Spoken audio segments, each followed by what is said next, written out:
እጅግ አስፈሪ ነው። ነገሮች ወደኛ ሀገርም ቀረብ ብለዋል። አሁን ላይ ሶስተኛው የዓለም ጦርነት የመነሳቱ ነገር አይቀሬ ነው። ምክንያቱም ደግሞ እስካሁኗ ሰዓት ድረስ ብቻ በርካታ ሀገራት ጦርነት ውስጥ ተቀላቅለዋል። በዚህም ታዲያ እስራኤል፣ ኢራን፣ አሜሪካ ኢቭን ራሽያ ራሱ በዚህ ጉዳይ ላይ መግለጫ ሰጥታለች። እንደዚሁም ደግሞ ዩናይትድ አረብ ኤምሬት በሚሳኤል ተደብድባለች። ኩዌት ላይም ከፍተኛ ፍንዳታ እየሰማን እንገኛለን። ሂዝቦላ ያለበት ሊባኖስም በዚህ ጦርነት ገብታለች። ሁቲዎች እያንቀጠቀጧት የምትገኝ የመንም ታዲያ እስራኤል ላይ ድብደባ ለመፈጸም ዝግጅት መጨረሱ ተገልጿል። በዚህም ታዲያ ወደ 10 የሚጠጉ ሀገራትም አሁን ላይ ባለፉት 2 ሰዓታት ውስጥ ብቻ ወደዚህ ጦርነት በይፋዊ መልኩ እንደገቡ እየተመለከትን እንገኛለን። መጀመሪያ እስራኤል ኢራንን ደብድባለች። ኢራን ደግሞ የመልሶ ማጥቃት ለማድረግ ወደ ባህሬን ተኩሳለች። አሁን በተሰማ መረጃ ደግሞ ዩናይትድ አረብ ኤምሬት አቡዳቢ ላይ ከባድ የተባለ ፍንዳታ ተከስቷል። ይህንንም ባለስቲክ ሚሳኤል ኢራን ተኩሰዋለች እየተባለ ይገኛል። ኩዌት ላይም ከባድ ፍንዳታ ተከስቷል። እንደዚሁም ደግሞ ራሽያም ታዲያ በዲሜትሪ ሜድቬዴቭ በኩል መግለጫን አውጥታለች። ጦርነቱ ለኛም ተርፏል። የየመን ሁቲዎች ዳግም ጥቃት መጀመራቸው እንግዲህ ቀደም ሲል ነግሬያችሁ ነበረ። ታዲያ ይህ ጥቃት መጀመራቸው በእኛ በኢትዮጵያውያን ኑሮ ላይ ከባድ የተባለ ተጽዕኖ ይኖረዋል። ሁቲዎች እንግዲህ በቀይ ባህር በሚያልፉ መርከቦች ላይ ጥቃት ለመጀመር የወሰኑ እንደሆነ ገልጸው ነበር። እስራኤልና አሜሪካ በኢራን ላይ የፈጸሙትን ጥቃት ተከትሎም ነው ይህንን ውሳኔ ያስተላለፉት። ይህ ውጥረት በኢትዮጵያ 3 ዋና ዋና የተባሉ አደጋዎችን ይዞ ይመጣል። አንደኛው ነገር የነዳጅ ዋጋ መናር ነው። የዓለም የነዳጅ ዋጋ ስለሚጨምር ታዲያ በሀገራችን የትራንስፖርትና ሸቀጦች ዋጋ ሊሰቀል ይችላል። እንዲሁም ደግሞ የእቃዎች መወደድና ወደ ጅቡቲ የሚገቡ መርከቦች ኢንሹራንስና እንዲሁም ደግሞ የማጓጓዣ ዋጋ ስለሚጨምር ማለት ነው ማንኛውም ከውጭ የሚገቡ እቃ እጅግ ይወደዳሉ። ሌላው ደግሞ የውጭ ምንዛሬ እጥረት መከሰቱ የማይቀር ነው። የሀገራችን የወጪ ንግድ እንደ ቡና ያሉ ስለሚስተዋገሩ የዶላር እጥረትም ሊባባስ ይችላል። ታዲያ ይህ ጦርነት ለኛ ለኢትዮጵያውያንም ከባድ የተባለ የኢኮኖሚ ቀውስን ይዞ የሚመጣ ነው። ኢራን ውጭ ጉዳይ ሚኒስትር አባስ አርጋቺ እንግዲህ አሁን ወጥተው መግለጫ ወይም ደግሞ ንግግር አድርገው ነበር። እናም እንዳሉት ከሆነ እንግዲህ ሁሉም ሊባል በሚችል ደረጃ የኢራን የፖለቲካ አመራሮች ማለት ነው በህይወት አሉ፣ ደህና ናቸው። አያቶላ አሊ ካሚኒም ጭምር ማለት ነው እሳቸውን ጨምሮ በህይወት አሉ። ነገር ግን 1-2 የሚሆኑ አመራሮች ሞተውብናል። ከዛ ውጭ ግን ያሉት ሁሉም ጤነኛ ናቸው፣ በህይወት አሉ ብለዋል። በዱባይ ያላችሁ ኢትዮጵያውያን ጥንቃቄ አድርጉ። በአሁኑ ሰዓት እንግዲህ ከኢራን በርካታ ሚሳኤሎች ወደ ዱባይ እንደተተኮሱና እንዲሁም ደግሞ የዩናይትድ አረብ ኤምሬትስ እንግዲህ መከላከያ ሚኒስተር በርካታ ሚሳኤሎችን አየር ላይ እንዳሉ እንደተመቱ አሳውቋል። እዚህ ፍርስራሽ መሃልም እንግዲህ የአንድ ሰው ህይወት ማለፉን እንግዲህ አሳውቋል። ስለዚህ በዱባይ የምትገኙ ኢትዮጵያውያን ጥንቃቄ ልታደርጉ ይገባል። በአቡዳቢ እንዲሁም ደግሞ በተለያዩ አካባቢዎች ላይ በዚህ ሰዓትም በኩዌት እንዲሁም ደግሞ በተለያዩ አካባቢዎች ላይ የሳይረን ድምጽ እየተሰሙ እንደሆነ እየተመለከትን እንገኛለን። በዛ አካባቢ የምትኖሩ ኢትዮጵያውያንም የበለጠ ጥንቃቄ እንድታደርጉ መልእክት ማስተላለፍ ፈልጋለሁ። ኩዌትም እንግዲህ በዚህ ሰዓት የሳይረን ድምጽ ለዜጎቿ እያሰማች ትገኛለች።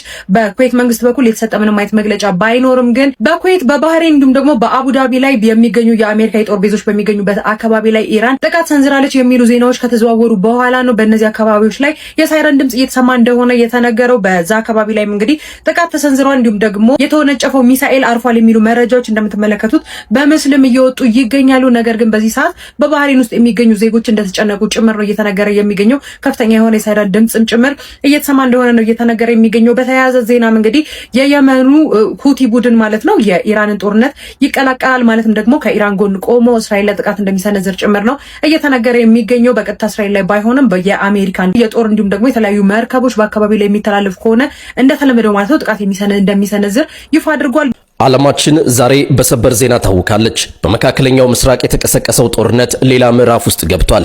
የእስራኤል የአሜሪካና የኢራን ፍጥጫ ወደ ለየለት ጦርነት ተቀይሮ ቀጠናውን ብቻ ሳይሆን መላውን ዓለም በስጋት ውስጥ ጥሏል። ታዲያ በቀኑ ውስጥ ምንድነው የተፈጠረው? ወቅታዊን የጦርነት ትኩሳት እንዲህ አዘጋጅቼላችኋለሁ። መካከለኛው ምስራቅ በእሳት ውስጥ፣ የዓለም ስጋት የነገሰበት የካቲት 21 እስራኤል ከአሜሪካ ጋር በመተባበር በኢራን መዲና ቴህራንና በ30 የተለያዩ ኢላማዎች ላይ ሰፊ የአየር ጥቃት መክፈቷን ገለጸች። ጥቃቱ የኢራንን የደህንነት መዋቅር ለማፈራረስ ያለመ ሲሆን በፕሬዝዳንት መሱድ ፔዜሽኪያን ላይ የግድያ ሙከራ መከናወኑ ተገለጸ። ኢራንም ለተፈጸመባት ጥቃት ብርቱ ያጸፋ ምላሽ መስጠት የጀመረች ሲሆን በርካታ ሚሳኤሎችን ወደ እስራኤል አስወንጭፋለች። ኢራን ጥቃት በእስራኤል ላይ ብቻ ሳይወሰን የአሜሪካ የጦር ሰፈሮች ይገኙባቸዋል ባለቻቸው የተባበሩት አረብ ኤሚሬትስ፣ ጆርዳን፣ ኳታር፣ ባህሬንና ኩዌት ላይ ጥቃት ፈጸመች። በአቡዳቢም በወደቀ ፍርስራሽ የአንድ ሰው ህይወት ማለፉ ተረጋገጠ።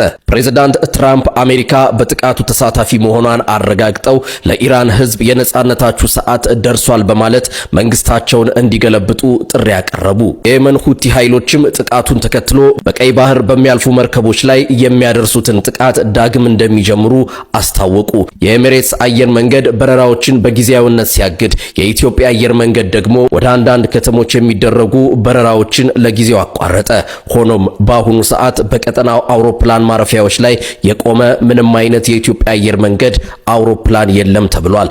አሜሪካ መኖሪያ ቤታቸውን ጨምሮ ብደበድብም አሁን የኢራን ውጭ ጉዳይ ሚኒስትር እንዳሳወቀው ከሆነ መንፈሳዊ መሪያቸው አያቶላ አሊ ኻሜኒ በህይወት እንዳሉ እየተነገረ ይገኛል። ይሄ ለአሜሪካ በጣም መጥፎ ዜና ነው። ምክንያቱም ዋና ኢላማቸው የነበሩት እሳቸውን ማጥፋት ነበረ።